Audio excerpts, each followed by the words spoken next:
You've probably heard a lot about the failure of Silicon Valley Bank and Signature Bank over the weekend, and you may wonder, how is this relevant to me? Wasn't it just tech firms and startups that used them?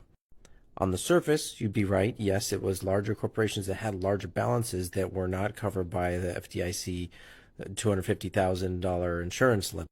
But there's a lot of places that banked with SVB that affect other smaller merchants and businesses indirectly. So, for example, Shopify banks or banked with SVB, and that meant they froze some funds of their merchants for a while this weekend before the Fed stepped in and said, hey, we're going to make sure all the depositors get their money back.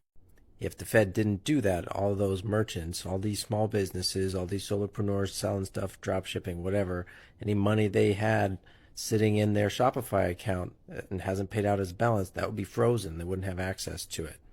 Same thing with Etsy.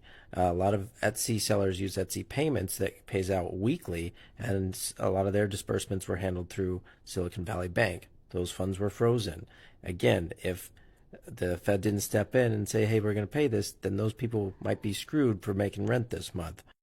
That's one of the biggest downsides of taking credit card transactions through a PayFac, payment facilitator like Etsy or Shopify, where they essentially have their own master merchant account and they enroll you as a sub merchant. So it's quick to enroll and it's easy, but you have a lot less control.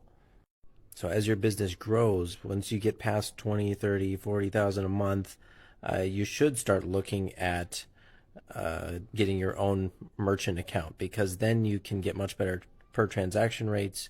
You can do things like pass on credit card fees to your clients potentially, depending on your industry and if it makes sense.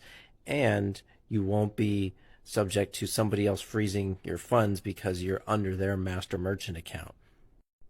So if you do a lot of transaction volume for credit card processing each month and you're curious about what the difference could be with your own merchant account, go to frobropayments.com, send me an email. We'll do a cost savings analysis and we can talk about what it looks like to get your own merchant account.